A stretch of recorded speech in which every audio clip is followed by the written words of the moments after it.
He is Trent Dilfer. Good to see you, sir. Hear from you. Good afternoon, Rich. Thanks for having me, buddy. Oh, come on, man. You and I go way back. It's thrilling to have you here on this show. And, I don't know if you're aware of this, but this show was going to emanate from Miami tomorrow prior to Thursday Night Football. And I think it still will. But our mobile unit satellite truck was stolen in South Florida, Trent. Is there anybody you know down there that can help us locate a satellite truck? I've never heard of a satellite truck being pimped. I know. Neither have I, Trent. But, I mean, you learn something new every day in this business. You know what I mean? That's incredible. I know. I will get on the horn and Please. see what's going on with my peeps. Let's find out. Yeah, I mean, but in the meantime, let's you and I talk some football. You said after the game that the Chip Kelly offense is suited for anybody who loves to play the position of quarterback. What do you mean by that? So I think all quarterbacks, or most, let's say, have a certain wiring. Insecure. Most won't admit it, but insecure. Need to kind of, how do I say this? Need to be coddled a little bit within a game, get going, have some free opportunities early on. And I think what separates us when we get in the NFL is we all become legends in our own minds once we start having a little bit of success.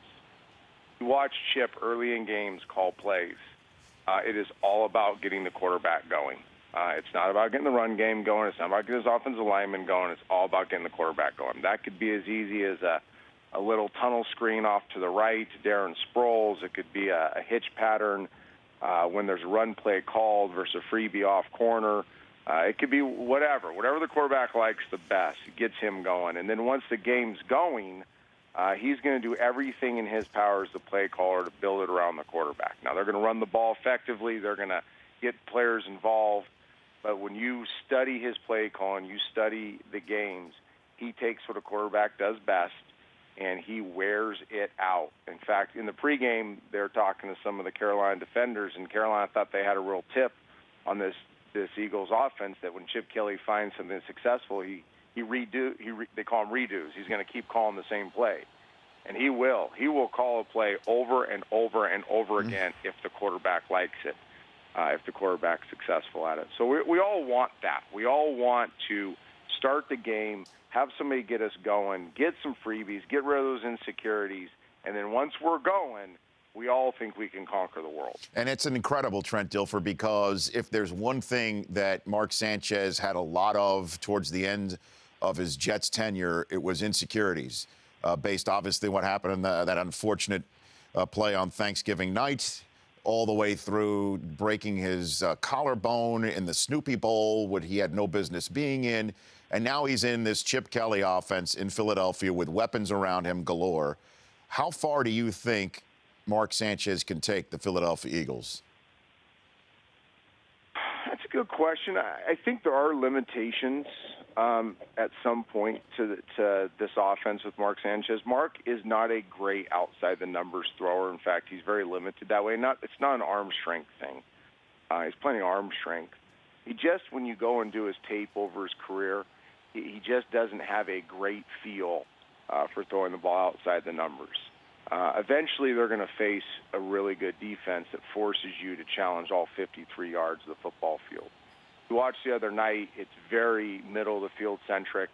I haven't broken the game down yet, but my guess off the top of my head is 85% of the balls completed were in the middle of the football field, crossing routes, inside triangle reads, things like that.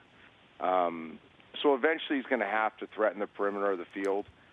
They also don't – Macklin's really their only guy that can win on the perimeter in isolation matchups, meaning comebacks, deep corner routes, go routes, outside the numbers. So there are some limitations here. Now, I've seen teams go all the way to the Super Bowl with a limited offense if they're supported by great defense. In fact, I think I quarterbacked one of those teams.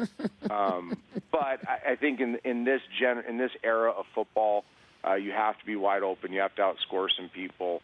If you're looking for a limitation, that would be it. Trent Dilfer of ESPN, the worldwide leader in sports, right here on the Rich Eisen Show. So what was going down with Cam Newton that night on Monday night? Is he banged up from what you could see on the eye test? Ron Rivera said no, But what is going on with Cam Newton, Trent? But if Ron Rivera's either lying through his teeth or he doesn't understand a quarterback's body, he's treating him like a defensive end. In a defensive end world, Cam Newton is not banged up. He's not hurt. He's just worn out by the rigors of the season. The quarterback's world, you need your body to work a certain way. I mean, it is a craft. It's not like throwing a football. You can just be anybody and do it. It's like a pitcher, right? I mean, there's a sequencing to your body movements that help you be consistent. When your body is banged up, when you have limitations with your body, that sequencing is going to get jacked up, and you're going to lose a lot of consistency. You can just tell Cam is jacked up by when he throws the ball hard. His head is moving to the left big time. He's kind of spinning out of throws.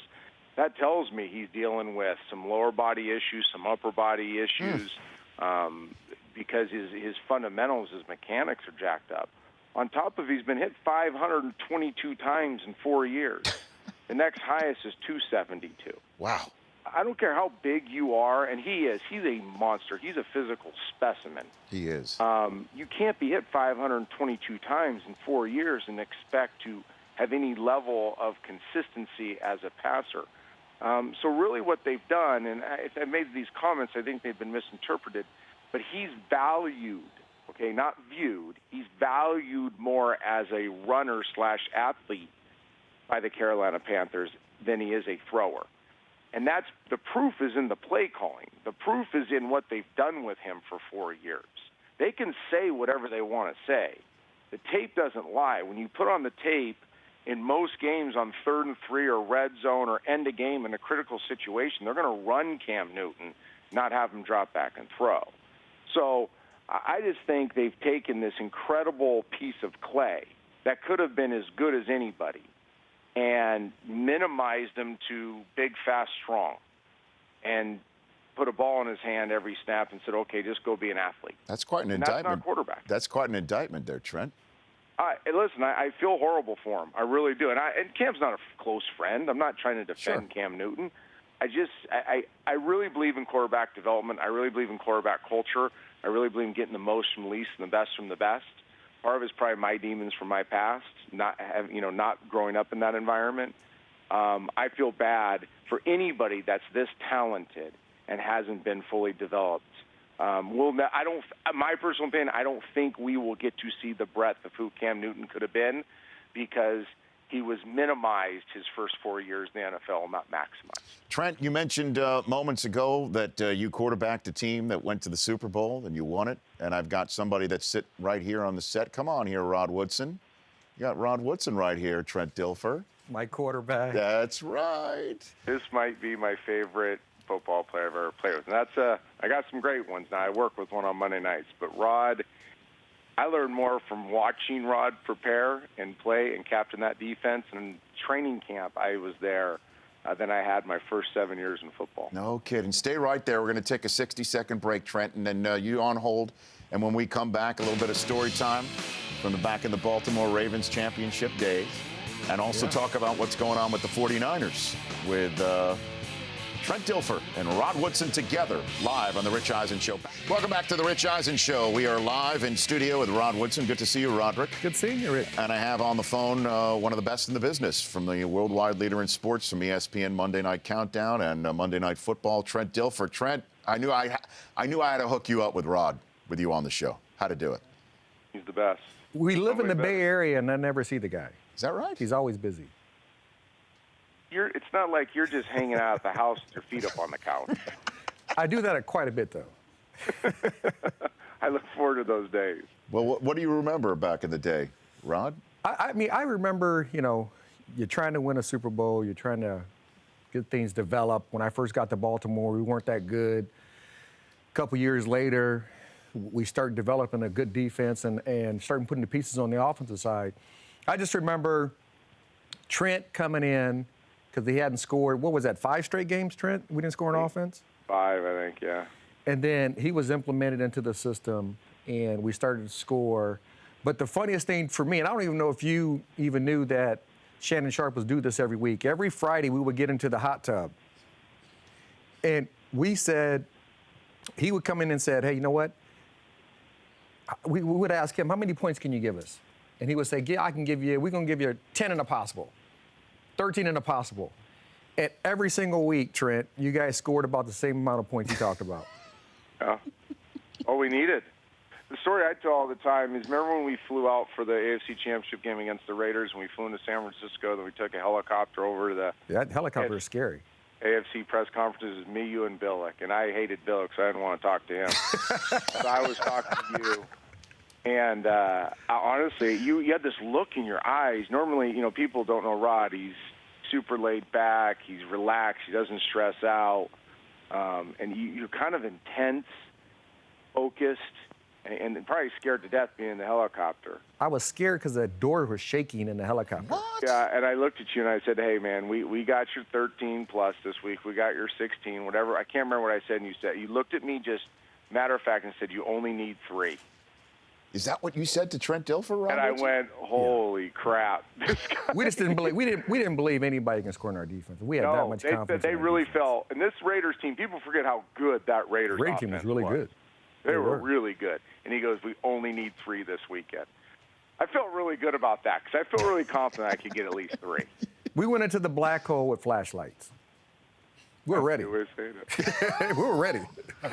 You weren't going to beat us. What I enjoyed, really, I was thinking about the game, but I was really scared about the helicopter ride. I'm telling you, that doors were shaking, and there was nothing between you and the door. And then what about the Super Bowl? What about the Super Bowl? With the Giants down in Tampa? When we saw, I don't know about you, Trent, but when we watched our first film with the New York Giants, we were like, they're not going to beat us. They're not going to get over the 50-yard line. And I think they got over twice. So we knew that they were not going to beat us, and we knew that our offense was going to score against that defense.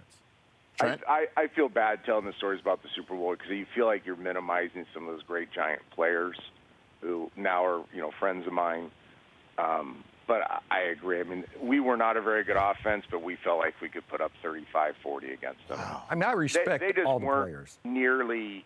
And we knew this. You got to put it in context. We knew we were going to get, our starting field position was going to be the 35 every game at worst. we were never put in a bad situation because that defense was so good, but it was a gross mismatch. And I think we knew that the week in Tampa, and I remember playing ping pong down in the player lounge, and it was almost, I thought we were borderline too arrogant because we were so confident that we'd win that game.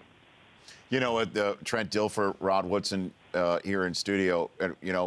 Trent, Rod, even before I knew you, and you were still playing for the 49ers, who I want to hit the current version with you in a second.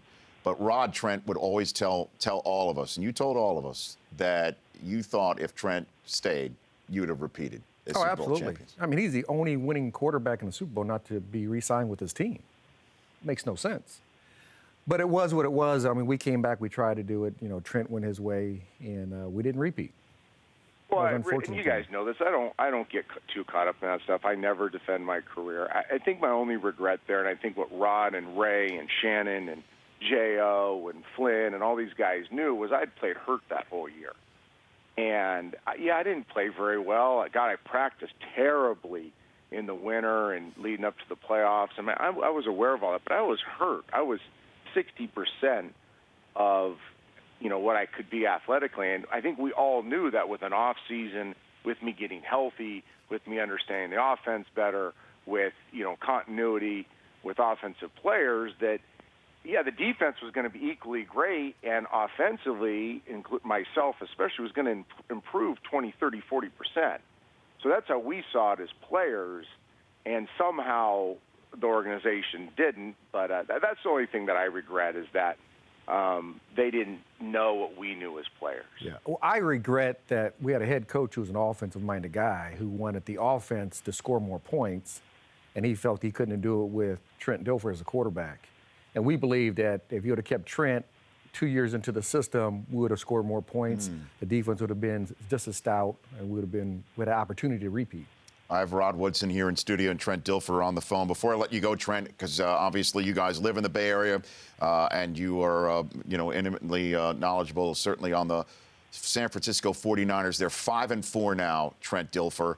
Kaepernick is in year, obviously, 3 of this offense. How far do you see the 49ers going with Kaepernick at the controls and Willis out, but Aldon Smith back in? Well, I think they have to make a decision. When you say in this offense, what's this offense? Can anybody in the world put a label on the 49ers offense? What is it? Well, I say that because they have to define what they're offensively. And I think last week you saw what they should be. They should be a high-volume run team in between the tackles, utilize the mass and the athleticism of that offensive line in the run game, and then just unleash Kaepernick. He doesn't have to be an efficient passer. He doesn't have to be anything that the modern-day quarterback, we all say, has to be. I call it a slasher. He needs to be a 2-guard in the NBA. He just needs to slash. And there's going to be some awful plays. As long as they're not interceptions, that's fine. Because the potential for big plays every time he escapes the pocket or they get the matchups they want with those gifted receivers, that's how they'll score points. But instead of putting this offense in a box and calling it something or trying to get Colin to play like Aaron Rodgers plays or like Drew Brees plays or pick your favorite quarterback, let Colin be Colin. Because when he's just frenetic and slashing and all over the place, he's actually wildly effective.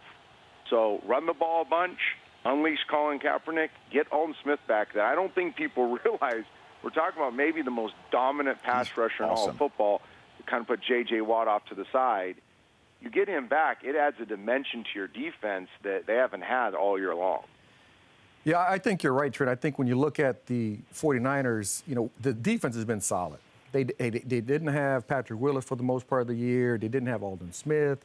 Yes, Ray McDonald played. They have a whole new secondary. You got to remember for the last 2 years, there are new guys out there. But Vic Fangio, the defensive coordinator, has had a solid group out there. And it's to the offense. What do they want to be? They have to be a smash mouth run, the power G, the power O type of plays that they've ran the last 2 years. When they do that, they win. When they get all happy and caught up into the passing happy league that they're in right now, and Colin Kaepernick is in the spread look, they struggle to win football games. So I think you're absolutely right. They got to be a tough-minded offense to run the football because the defense is solid.